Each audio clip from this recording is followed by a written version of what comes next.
के लिए बलिदान दिए, उनको कोट कोट नमन करते हुए मैं आप लोगों का आभारी हूं और वासुदेव यादव का अभिवादन स्वीकार करें।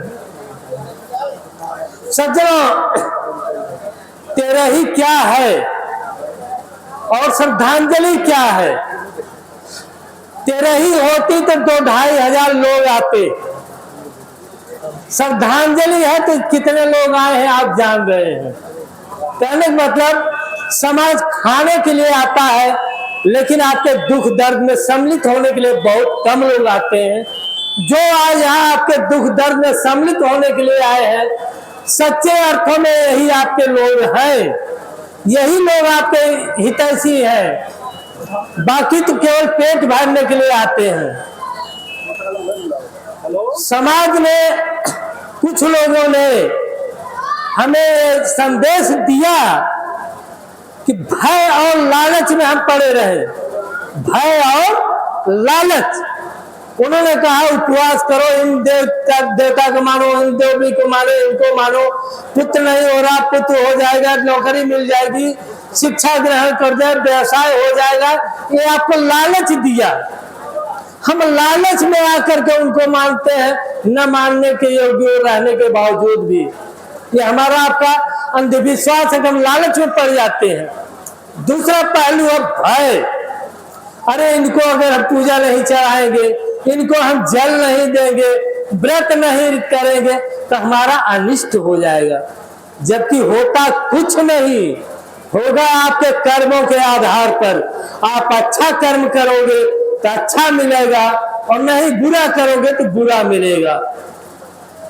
सपोज करिए हम लोग हिंदू लोग हैं, देवी देवताओं की पूजा करते हैं, लेकिन कहते हैं कि दिवाली को मनाएंगे तो आएंगी देवी लक्ष्मी और हमें धन धान से भरपूर कर लेंगी। लेकिन आप तर्क करिए, जो हिंदू धर्म को नहीं मानते, जैसे इस्लाम धर्म है, क्रिश्चियन धर्म है, सिख है, जैन है, बौद्ध है, जो लोग लक्ष्मी को नहीं मानते पूरी दुनिया में, क्या वो लोग दरिद्र है? क्या उनके पास पैसा नहीं है?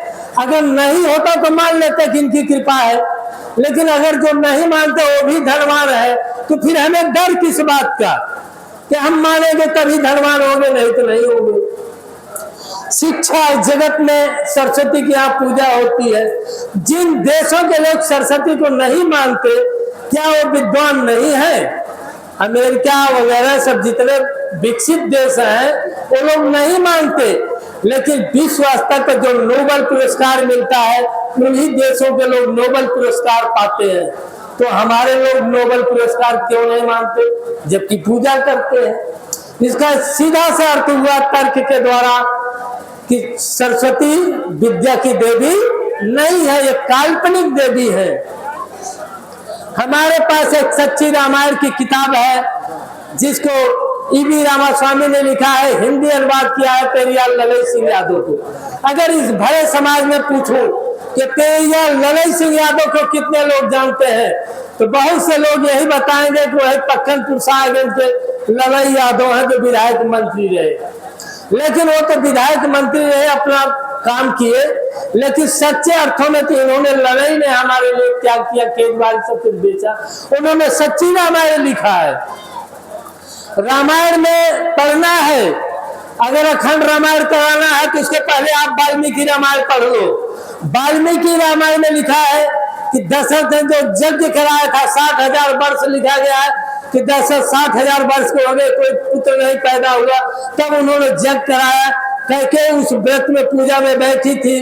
कैकेयी ने घोड़ा काटा और घोड़ा काटने के एक दिन पहले उन्होंने रात बिताई घोड़े के साथ। बताइए, यही अश्वमेध यज्ञ का और यज्ञ का विधान है?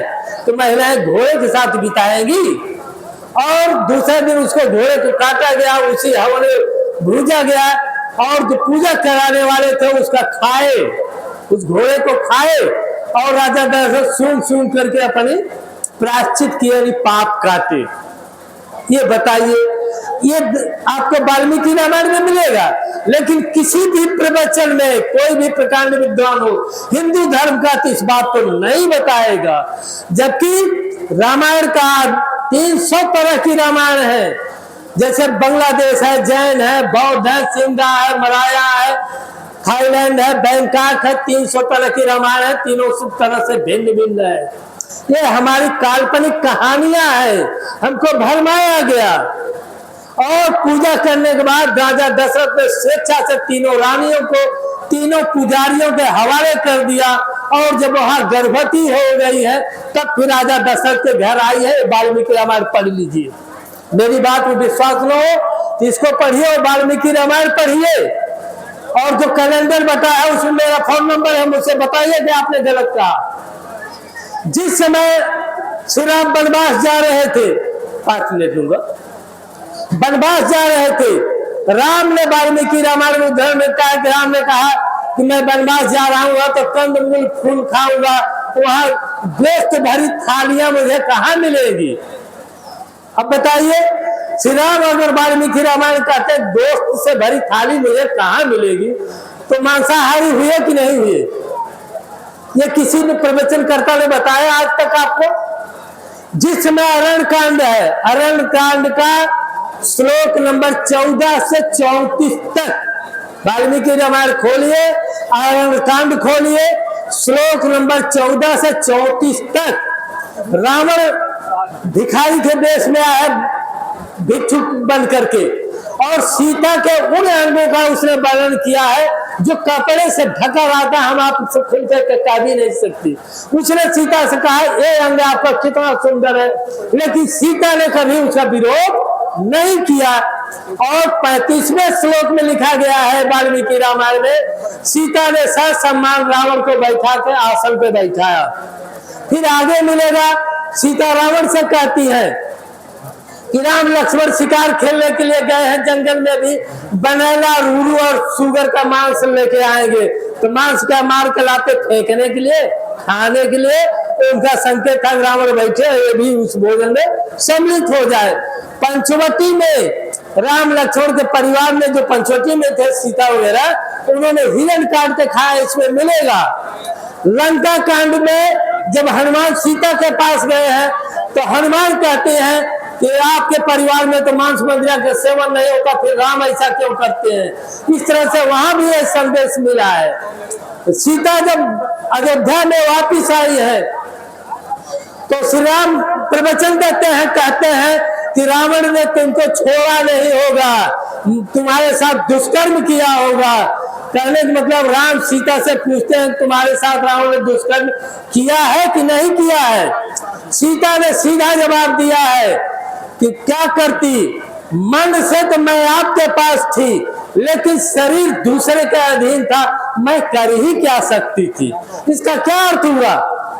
अगर सीता के साथ कुछ नहीं हुआ तो सीता का सीधा जवाब होना चाहिए था कि मेरे साथ कुछ दुष्कर्म नहीं हुआ, लेकिन उन्होंने कहा मन से तो आपके पास थी, शरीर दूसरे के बस में था, मैं कर क्या सकती थी।